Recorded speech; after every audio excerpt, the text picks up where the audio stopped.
There are many revered gods and goddesses in Greek mythology who continue to inspire people, and among them, Artemis, one of the most revered of all, is regarded as the goddess of the hunt. Her name and perhaps the deity itself are supposed to have pre-Greek origins. She is the twin sister of the god Apollo, the daughter of Zeus, the ruler of the gods, and the titaness Leto. But what's her story? You'll find out in this video. But before we begin, we just wanted to let you know that our membership plans are now out, and you can check them out to know more about the exclusive content from Yours Mythically. Now, let's get to the story of Artemis and learn more about her. Along with being the goddess of the hunt, Artemis was also known as the goddess of wild animals, wilderness, childbirth, and virginity. Additionally, she was known for bringing and curing diseases in women and was a protector of young children. She was portrayed as a huntress with a bow and arrow in literature and art. Despite being a goddess of many things, most people still see her as the most recognizable of the hunting gods. The origin of Artemis is a rocky one. She is Leto's and Zeus's child. The well-known king of the gods and ruler of Mount Olympus is Zeus. His weakness, despite the many tales of his magnificence, was cheating on his wife Hera. Leto, a titan, was conceived by Zeus. When Hera discovered Zeus had cheated on her, she became furious. She prohibited Leto from giving birth on land as retaliation. But eventually, she discovered comfort on the soaring island of Delos, where she gave birth to Apollo and Artemis. On the other hand, the Homeric hymn to Artemis suggests that the twins were born on Ortygia. Most of the accounts say that Artemis came first. As a result, she was a fierce protector and nurturer of Apollo. Little is known about Artemis's early years. Some scholars assert that she spent her time practicing archery, which may have contributed to her superior hunting skills. The early years of Artemis are also mentioned in myths. In one myth, Zeus asked about the gifts a young Artemis might want. In response, Artemis made a long list of demands, among them to desire to continue being a virgin. She also requested a bow and an article of short clothing that would make it easy for her to run while hunting.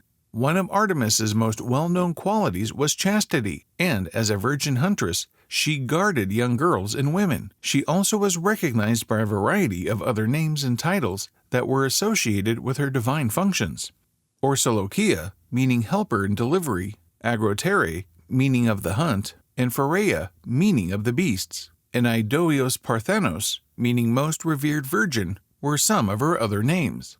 Like her brother, Artemis possessed the power to bring disease upon the mortal world and remove it once her wrath had been sated. All of this can be seen in several works of art through ancient Greece and beyond. As mentioned earlier, Artemis was typically shown as a young, beautiful woman with a bow and arrow. Typically, she wore a knee-length tunic and was accompanied by various animals. Furthermore, when referred to as the fertility goddess or the goddess of the moon, she was shown with a number of additional symbols. For example, she often wore a crescent moon crown or stood by women and nymphs. Her worship was spread all across the Greek world, and the Temple of Artemis in Ephesus was one of her most well-known temples.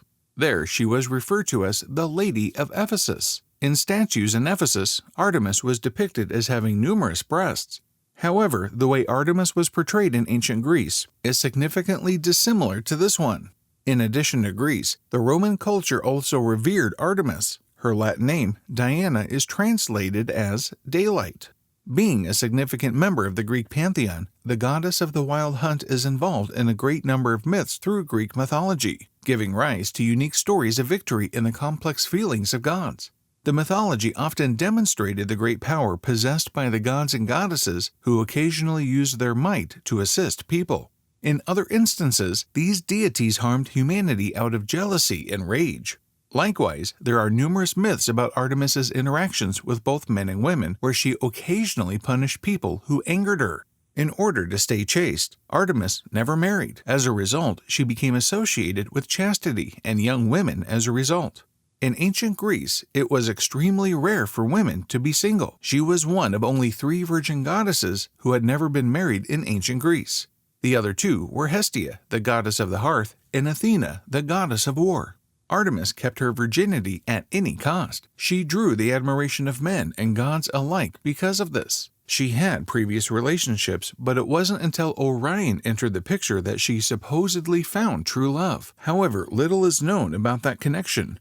According to some stories, Orion was the only man Artemis ever loved. Others contend that he was simply an arrogant hunter who was punished by the gods. Orion's fate is similar to that of other boastful figures. The myth claims that Artemis's hunting companion wanted to kill every animal on Earth, but to tame down his pride, the goddess of the earth, Gaia, sent a giant scorpion to kill him. Upon his death, Artemis sent him to the stars and created the Orion constellation.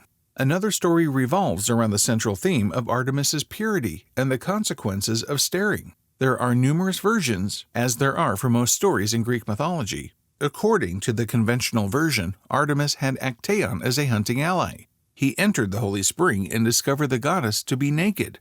Being astonished by her beauty, he tries to impose himself on her, but he wasn't a match for her powers.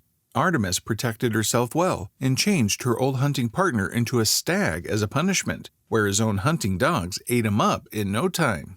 There is another story involving Agamemnon, the king of Mycenae. In Artemis's sacred forest, Agamemnon killed a stag. She wanted to severely punish him in vengeance. The goddess provoked him in transforming into the winds to ravage his ships as he commenced the Trojan War. To save himself, and out of fear, the king offered Artemis his daughter, Iphigenia. Artemis accepted her.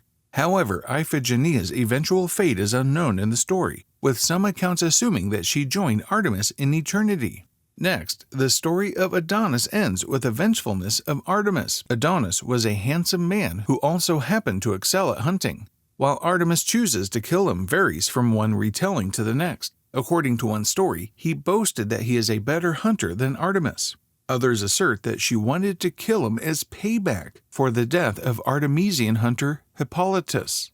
According to mythology, Aphrodite, who was Adonis's lover, murdered Hippolytus. Whatever the justification, the majority of stories state that Artemis sent a wild boar to kill Adonis. Lastly, one tale talks about how Artemis and her twin brother planned to murder all of Niobe's kids. Niobe was Amphion's wife and the ruler of Thebes. She boasted about how she was better than Leto, who was the mother of both Artemis and Apollo. She bragged about her offspring, that is 7 sons and daughters, saying Leto could only handle 2.